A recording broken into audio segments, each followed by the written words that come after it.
Hello and welcome to another episode of the Pebble Inspector podcast. I am your host, James Gray.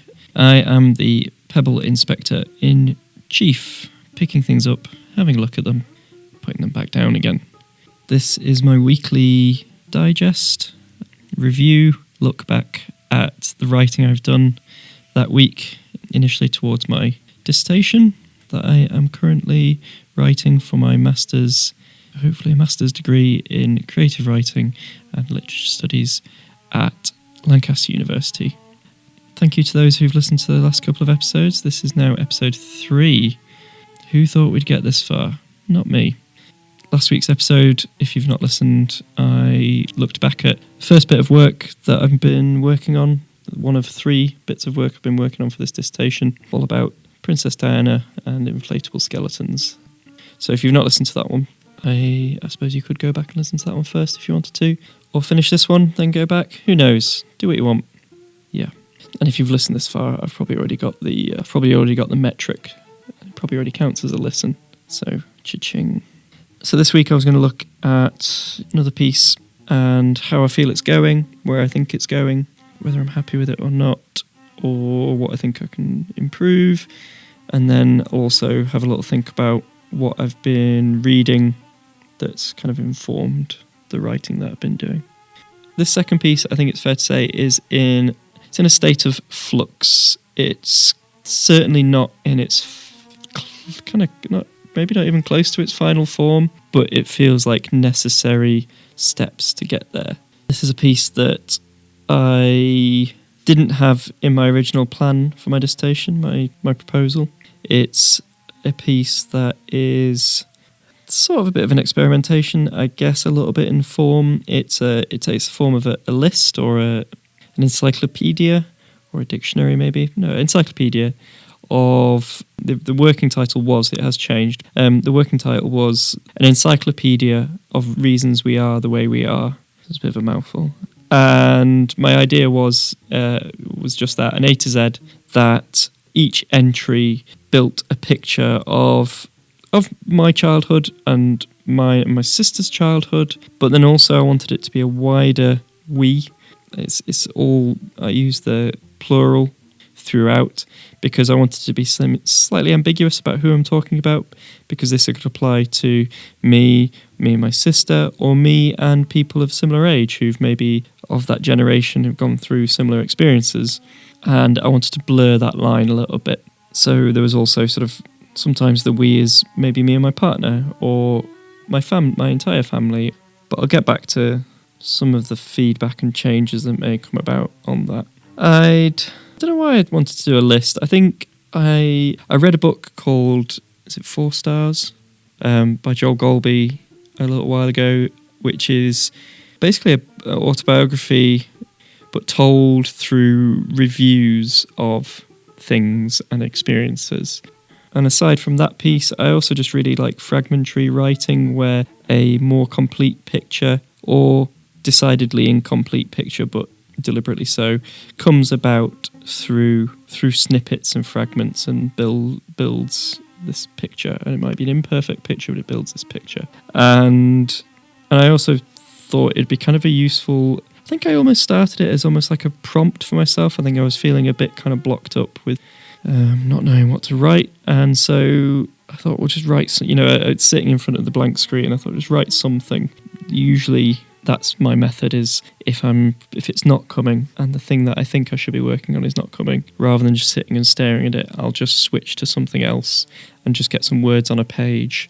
And I might never use those words, but I feel like just the act of writing and thinking of something and creating a sense of flow quite often unblocks whatever else I was meant to be doing. But also you can surprise yourself and get other stuff out of it.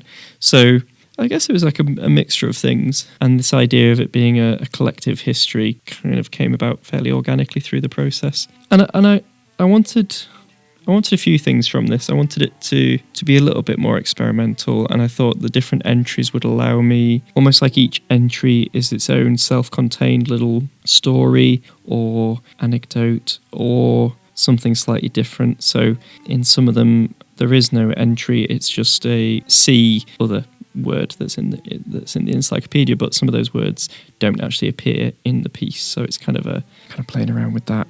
But also, I wanted an opportunity to write a little bit more humour. I really enjoy comedy and funny stuff, as most people do, obviously. I enjoy reading funny stuff, and I enjoy reading stuff that's both funny and sad and interesting and thought-provoking and silly. It can be all these things at once. And so I just found that a lot of my writing was coming out, I think I said in the previous episode, my writing tends to be kind of quite clean and clinical and quite carefully used language without much space for... I wanted japes. I wanted some silliness. Or if not, perhaps not silly, but perhaps just, I don't know, I just wanted some humour in there. And I really like pieces that combine the two. Going back to the Joel Golby book, they did that really well. And it actually made the more serious and emotional stuff hit so much harder, because it's kind of he's done a feint to one direction, and then suddenly, bam, you get a left hook when you least expect it. I also recently read a heartbreaking work of Staggering Genius by Dave Eggers, and which just was phenomenal, in my opinion, I should say. I just thought it was fantastic, but the way in which he used humour and seeming irreverence alongside, really devastating passages and memories, I thought it was such a human thing, because we're not all serious. He writes about this in his kind of prologue. Is it prologue? Yeah, whatever, in the bit. About how we're not all serious all the time, and we're not all funny all the time. We are all these things, if not all at once, then definitely in close succession. Especially because a lot of my writing for this degree and for the dissertation, it has become quite focused on biographical stuff. So that has necessarily dealt with things like losing my mum and becoming a parent and all these kind of like big themes, which can be really quite serious, and well, they are serious and heavy, but there's humour there as well, I think, in the experience. And how to manage that is a really interesting, not problem, but it's an interesting challenge to the writing. So with this piece, I wanted to introduce humour, but also use that humour as a bit of a tool to increase the impact of some of the other stuff. And I wanted, again, some of that irreverence and almost like pop culture, I guess, pop culture references that place it in time of, my childhood or our childhood, so in the 90s, and also, again, create a bit of a mechanic to allow me to have a seemingly irreverent or irrelevant entry, and then the next one is kind of harder hitting, and it heightens that through that sense of disparity between the tone of the two entries. Hopefully works. It's interesting to know whether it does, or whether, I think there's going to be a lot of changes to this piece, and I hope to keep a bit of that in there. So the structure became A to Z. I decided 3 entries per letter of varying lengths. Again, because I started this almost as a writing exercise for myself. My background in basically working in offices, working for businesses and brands, where you have deliverables and you get given a brief and you have a certain time in which to do them. They want so many words for this. They need this copywriting for this date. Here's the keywords, where it's all really fucking boring. But that's how my brain now works. So when presented with the dissertation, 12,000 words essentially of your choosing, I find that really difficult, because it's so open, and other people on the degree maybe had like a novel they already had that they wanted to write, or already writing, had a really kind of seemingly quite clear vision of what they wanted to do. And I was quite jealous of those people, because I didn't have that. And it was just a bit scary to have this very long leash on which to work. I had a date and I had a word count, but that was it. And even in the modules where the writing or where the workload was lesser or over a smaller timescale, I still found the openness of it to be a challenge. I suppose the creative element of the creative writing course. And so what I found I was doing was I was creating deadlines and word counts and briefs for myself. So think of a title, think of what you want to cover. And it doesn't matter what it is, but just anything that can go at the top of the page in my notes that I can then work to, just a little lodestone to refer back to.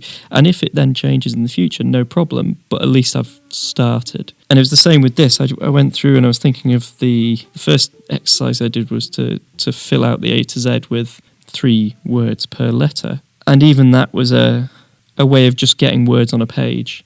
And then all I've got to do is just plug in some entries for each one of these, and that becomes like a more manageable task rather than being faced with this blank page. So that's how I started. So it was a bit of word association, I suppose, or just whatever popped into my head, and it meant that there was like quite a nice, fairly random feel to things, but then obviously also there was some relevance to it, or there was some reason, perhaps subconsciously, that I thought of that word.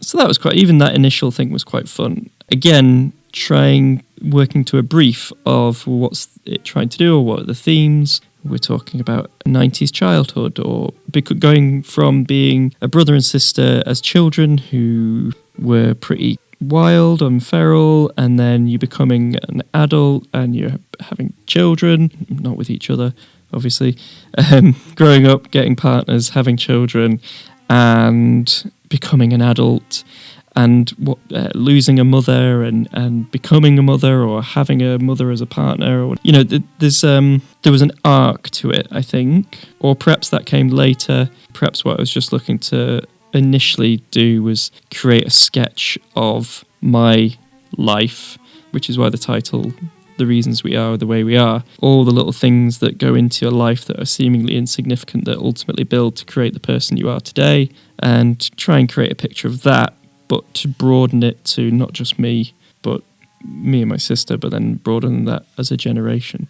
So I always had that in mind, allowed myself fun ones and serious ones, and trying to get the balance, I suppose, is the key thing. So what I'm going to do is I'll read the first few entries, because as it stands now, what I've written now is what I have discussed with my supervisor, or close to a version that I've discussed with him, and we'll chat about, I will talk to myself about the feedback I received, and then from that feedback where I think the piece is going to go.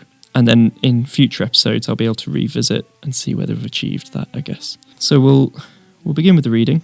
I'll work with the working title, and then I'll explain there's been a change in the title. An encyclopedia of reasons we are the way we are. Actual. The actual reason we are the way we are, not to be confused with the apparent reason we are the way we are, can be modified to, actually, when about to make an extremely annoying statement. Adversity, brackets, lack of, close brackets. People who say, hard times make hard men make soft times make soft men make hard times, and other things of this nature are to be avoided at all costs. Average. We are entirely average. We cannot escape this. See also reversion to mean. Because we believed what we were told. Because we wanted it to be true. Because it's the way it's always been. Useful for any number of excuses, not to be confused with because it's what we deserve. Borderline personality disorder. An overused term appropriated from psychology to describe personality traits that we find unhelpful in others or challenging to our own self-image. See also pathologizing and appropriation. Bubble tea. It is easier to be defined by what we are against than what we are for. Cancer. 1 in 3 of us will get it. It will kill 1 in 6 of us. Our mother was 1 in 6. Cantona, open brackets, Eric Daniel Pierre, close brackets. Witnessing Eric Cantona kick a spectator in the chest during the Manchester United vs Crystal Palace match, January 1995. Conditional worth. The means by which we attempt to achieve an impossible ideal self via external praise and evaluation. See also sleep trackers, praise kink, competitive parenting, and the Book of Love and Achievement. Danger. See anxiety, air pollution, climate collapse, carcinogens, microplastics, nuclear apocalypse, saturated fat, sedentary lifestyle, and sugar. Dial-up. A rudimentary form of internet that connected via a series of ritualistic chants, clicks, and whistles. We could not use the telephone at the same time as checking our emails. We did not know what a pop-up was. Duplication. We see the same faces every day. We are the same faces others see every day. Despite our attempts, the varying coffee orders, the different shades of teal we paint our bedrooms, and despite the haircuts, we are the same. Earth. 1. What we must remain down to by avoiding getting any notions. 2. Where we are reminded we came from and will return to. See also Earthbound, Earthly Delights, and Earthling. Easter 1996. Snow in April, a poorly insulated static caravan facing the North Sea and amusement arcades. Ashtrays overflowing with Lambert and Butler butts and Colin Dexter novels piled by the door alongside the empty wine bottles. Shiraz, never Merlot. Monopoly tried once and abandoned. See also Easter 1993, Easter 1994, Easter 1995, Easter 1997, and Easter 1998. English heart, Irish blood. Like most things, Morrissey gets this wrong. It is an Irish heart and English blood. The cladder rings our parents wore until they didn't. Kept and lost, found and kept again. Fanta, open brackets, lemon, close brackets. A high, often chased but rarely achieved, best served from a glass bottle beside a cold swimming pool in full sun circa 2001. Fantasy Shed. A fictional tourist attraction we devised located on the southwest coast of Ireland. The gift shop included various pieces of generic stationery with the name of the attraction etched into them by compass point or biro. We laughed about this for a very long time in the back of a very small car. See also Jack Doff and Sense, open brackets, of humour, close brackets. Funerals. Designed to keep the living in check and the dead in line. To be attended regularly and with increasing frequency. Details vary. Most recently, a father, his children tall and healthy, living. Talking, speaking him back into the room. They didn't weep and we wondered at them. Their mother, once a wife, now a widow, sitting in front of us, before them. Her shoulders did not heave, the widow's. We could not hear a sob. We cried for them, their father. Others stood, spoke, the devastation of unpractised voices stumbling. Words folded, crushing whatever they meant to say. Mouths made shapes, not sounds. The thick click of throats. Hangovers. What once seemed romantic and funny as kids, reality has proven otherwise. Similar effect to funerals. High school. A necessary ritual. See also conditional worth, gullibility. Kids, open brackets, being, close brackets. Suicide, and sex. Hubris. The sister of our greatest sin, to be avoided at all costs. See also earth, conditional worth, and inferiority complex. Indescribable rage. Kitchen cupboard fronts kicked in. A bowl, open brackets, porridge, apparently, close brackets. Frisbeed through a closed window. A plate broken in two by the force of a sauce bottle slammed beside it. Indescribable rage does not have to be confined to a kitchen, but here it is most at home, and the kitchen, after all, is the home's heart. What was once theirs is now ours. We have fostered it as they once did, let it grow. Now it is time to pass it along. Inferiority complex. Our comfort zone. Useful for deflecting or preempting blame and avoiding accountability, keeping our expectations low to avoid disappointment. See also conditional worth and hubris. Interpersonal skills. The most dangerous blade is a blunt one. So that's taken us up to the end of I. I'm going to skip ahead. There is a couple of bits that are a bit more experimental, I guess. So skipping ahead to K, and one of the entries for K is kids, open bracket, being, close brackets. The world is deep wide open, cracked wide open to us like a nut. Sweet, sweet, yes, sweet, sweets as currency, as hard chew currency. Bright pink and stinging ear to ear to ear to ear, grinning to hear the words home for 9. 9 o'clock, that's days away, and there are fields wider than any of our games. We are ready to hear it all, and we're bored, and bored to fuck. Bored and burning stuff and watching it burn and burning some more and looking for more, and we can walk to town, to the shop, to the market. The hill's not bad until you come back. We're walking to town, and if there's a skip on the way, we can dive for pearls or porn or something else. Some chat, something good to take and look at and hide. We're precious and kin and soft and stringy, and we move like Rambo, like Charlie Chalk. We move like bingo balls, like demented salmon landed and furious and looking for water, like spastic moths at a bonfire. And one of us shat in the river, and we all pissed in the hole and mixed it up, and it's mud and piss, it's piss mud, and we're flicking it. We better fucking run when the piss mud rains down, and we don't have a clue, no clue. We're not looking for clues, you daft twat. We're looking for the next thing to burn or throw or piss on.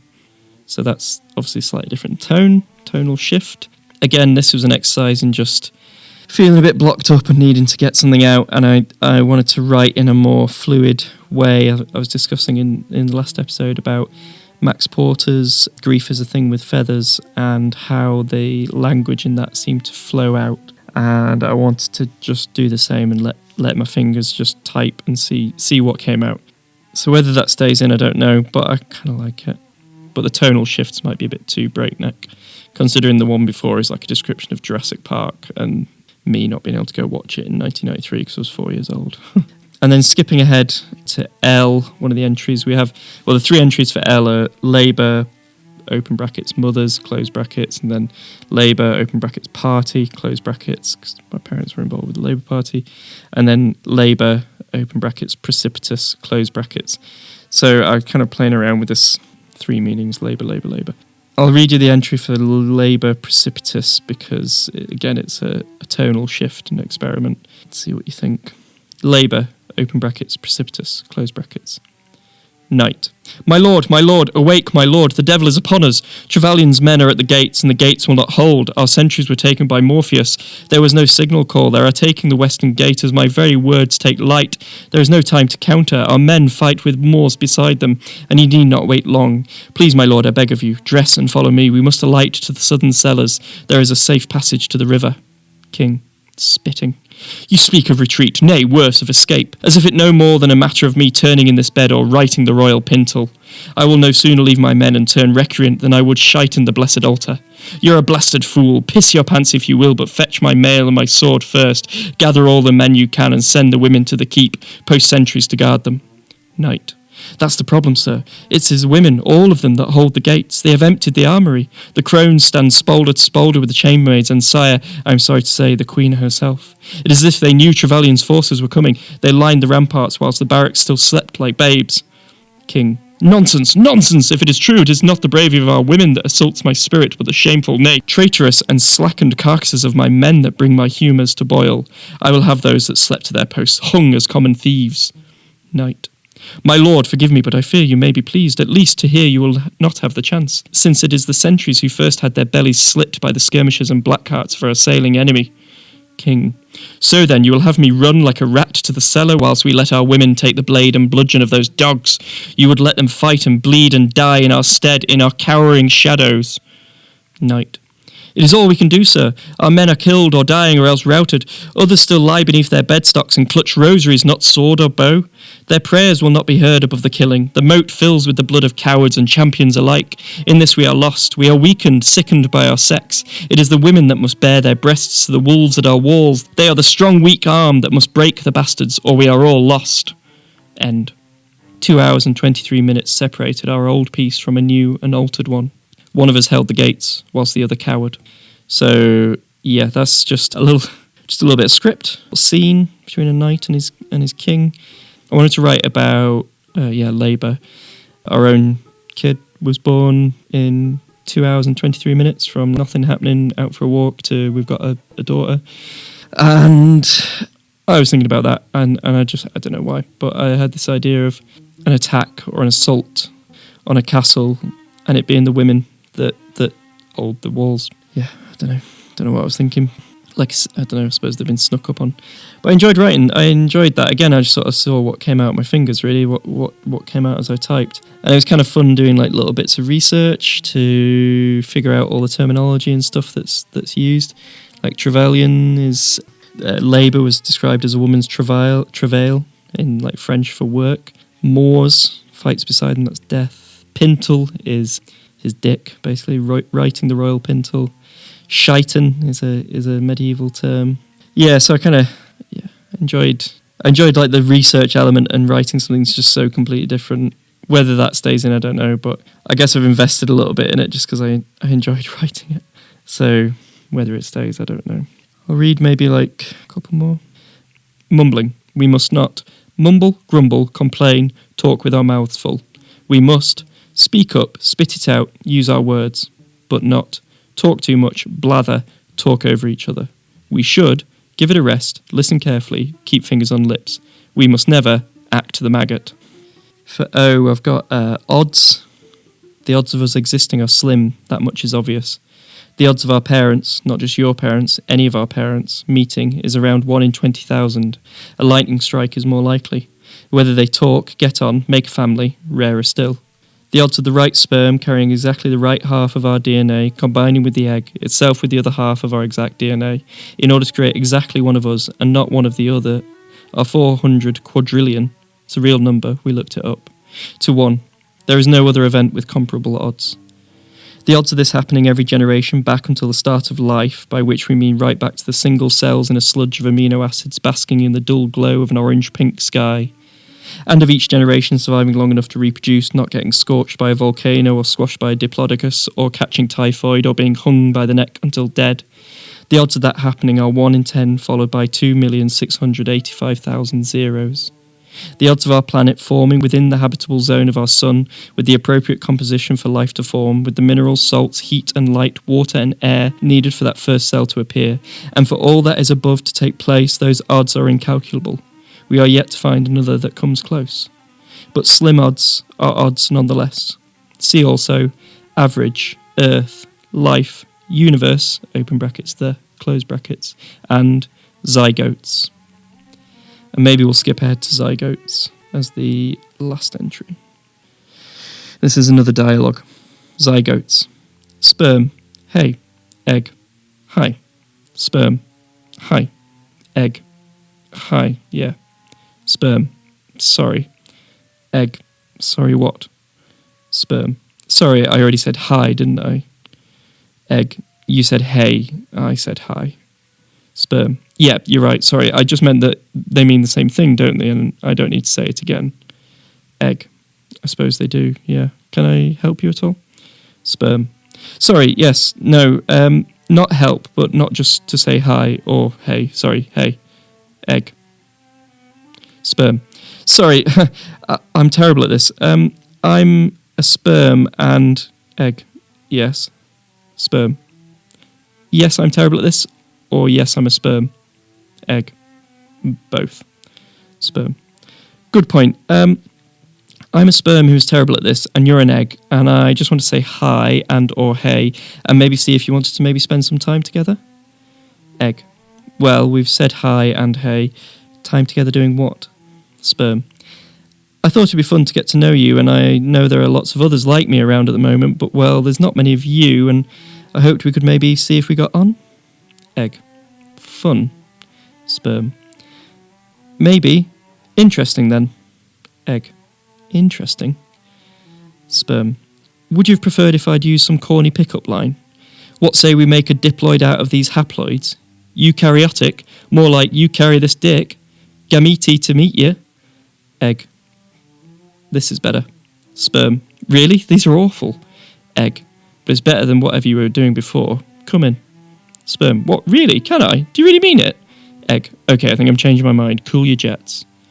I think that's enough entries. I've not filled them all out. There are still blanks. Some are, as I say, shorter than others. So I submitted this to my supervisor, and it was a bit of a curveball, to say the least.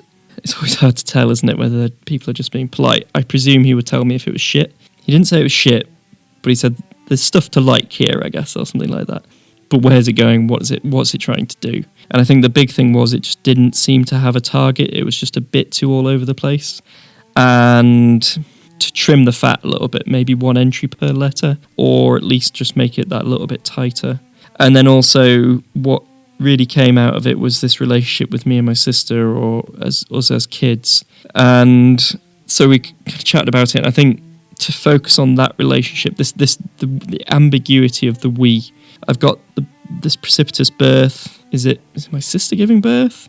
But I was talking about my partner, but that's not clear. But that's what I wanted. But is that just a bit too strange for the reader? Yeah, it felt like the ambiguity was not adding strength to the piece in quite how broad I used it. So the idea of bringing it to a central event in our lives or in our childhoods, that then you create a picture of who we are, but culminates in this kind of single event. And he was throwing out all sorts of kind of wild scenarios, because of course it doesn't have to be real. That's the great thing about making stuff up. But luckily there are probably enough incidents in anybody's life. I think everybody has stories that if you tell them to somebody who doesn't know them, and you tell them in the right way, they sound exciting and strange and shocking.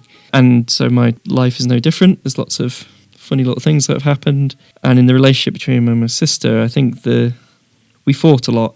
We had a fairly fraught relationship up until we both got a bit older. And then we've become quite boring adults, basically, with kids. And we just get on and, we go to hang out at fucking soft plays and stuff or whatever. And so we wanted to, I was interested in that transition, and he and my tutor was interested in just creating this portrait of our childhood and our relationship then, with perhaps a single, slightly more shocking or funny or both event that we can hang this whole thing on. Luckily for me, I have one. Not to spoil the surprise. Should I spoil the surprise? I'm not going to spoil the surprise, because I'm going to write this bit and then I'm going to read it in a few weeks' time. There is something that happened that was quite funny. It was something my sister did, and it meant that when I went to high school, just as she was leaving, they knew my name on the register, and it was kind of Gray. The reputation of that name preceded me, which I think is quite an interesting dynamic to try and write about. So I want to introduce a bit more of the ferality of us as children, maybe ham that up a bit more, because I think we were pretty average. And then so slim down the entries, still have the entries, but have it all building towards this fairly sort of final event. So that's my plan. And before he read this, he had recommended some books for me to read anyway when I'd been discussing the general themes of what I wanted to write about in my dissertation. One of which was An A to Z of Babies by Ian Sansom, which I read. It's quite a quick one to read because it's another A to Z, so you kind of rattle through the pages. It's a much more literary work than what I'm aiming for. He references, literature quite a lot. Lots of quotes from very clever sounding people, but he does the same thing of an A to Z that forms a picture of being a parent and of having a small child in your life. And it's really effective. It was funny, it was poignant, it was discursive, is that the word? It flicks from one thing to another without really explaining itself, and it was very readable. But I read it after writing most of this piece, what I've got so far, and I was worried that when I presented it back to a supervisor that he would think I just copied it.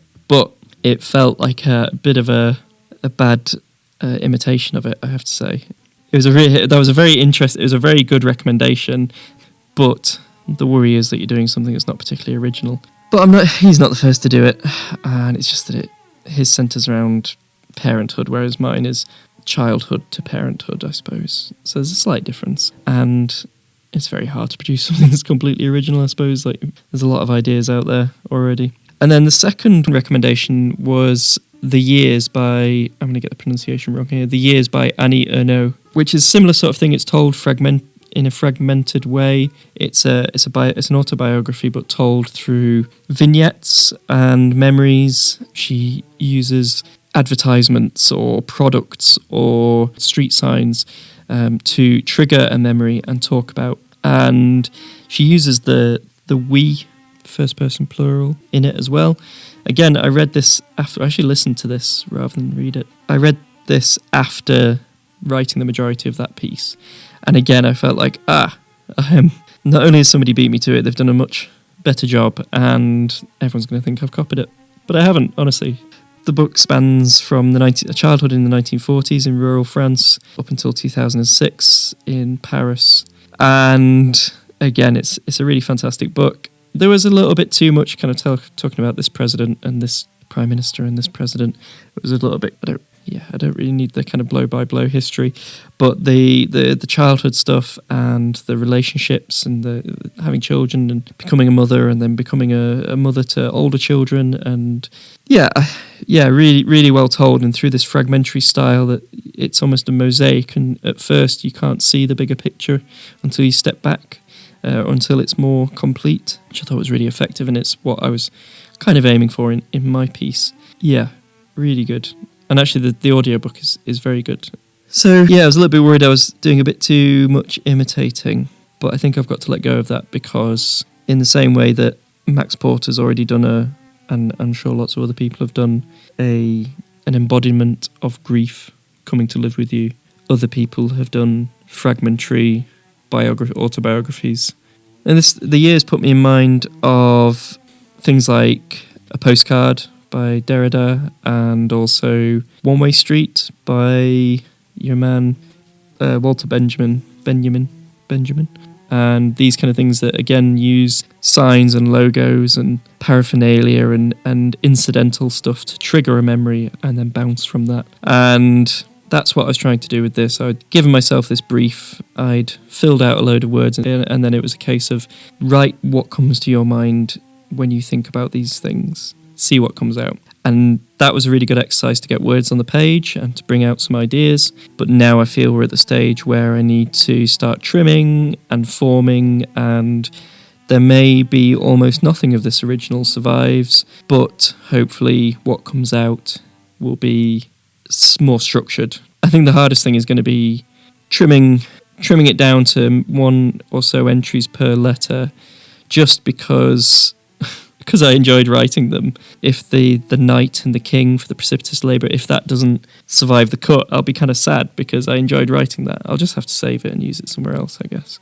I guess that's always the challenge, isn't it? You write the stuff and it's your first pass, but you can be a bit attached to your first draft, and there's no real reason to do that other than it's what got you out of a hole, because at the time I had a blank page and I didn't know what to do, and now I've written some stuff and I've got nearly 4,000 words on a page, and I'm like, well, I kind of like most of them, so I'm going to have to work on that. I'm going to have to kill my darlings and have a separate document somewhere with them all saved on, and think of somewhere else that I can use them, I guess. Tricky. It's a tricky one. So that's what we've got. We'll revisit this piece as we will with the others that I've discussed or will discuss as I carry on writing them. This dissertation is due in September, so I've got a bit of time yet. I'm recording this currently in early July to work on these pieces. And I have to be prepared that they're going to change shape, and they're going to change from my original plan. It's already changed from my original plan. I'll probably talk about that in another episode. Yeah, being prepared to accept those changes, I suppose, is a big thing, isn't it? And that's what I've got to work on. So I will in the description, I will put some links to the books that I've mentioned.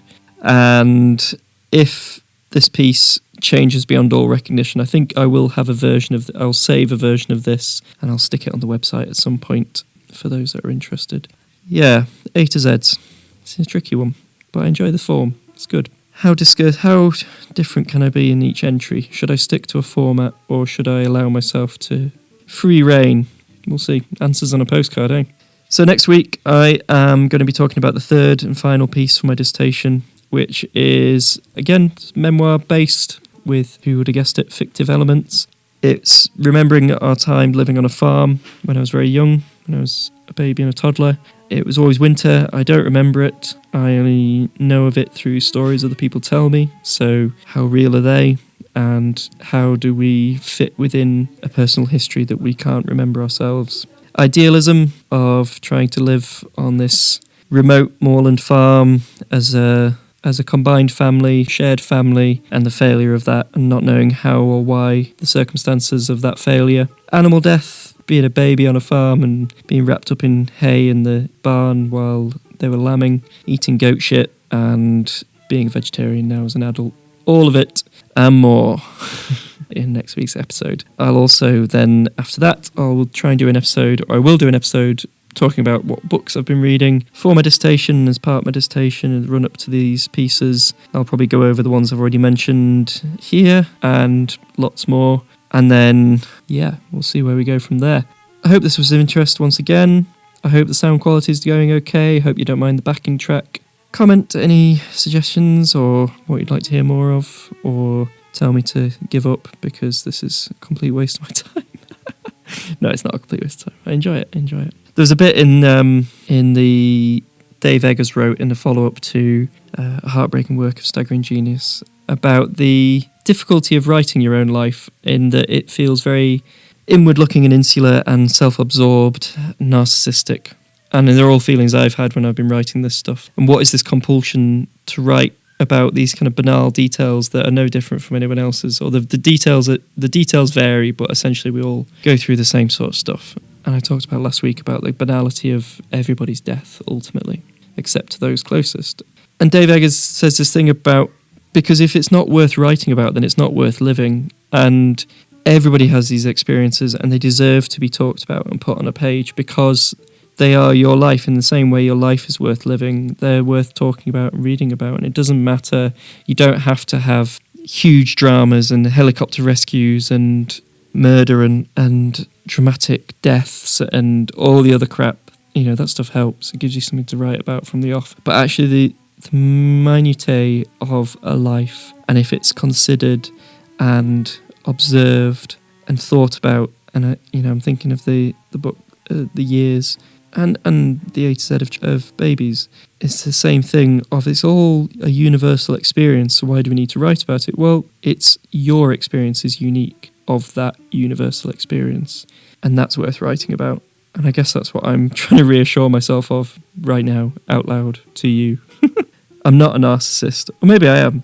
I don't think this stuff is unique to me. The details are unique, but the experience is universal. But Pebble Inspector, that name and what I describe my writing as, of picking stuff up, having a look at it, turning it over in your hand, having a little think about it, and just putting it back down and moving on, is exactly what I want my writing to be. Okay, don't know why I went into that manifesto, sorry. Best of luck in all your future endeavours, Godspeed, and bye bye bye bye bye bye bye bye bye bye bye bye bye bye bye bye.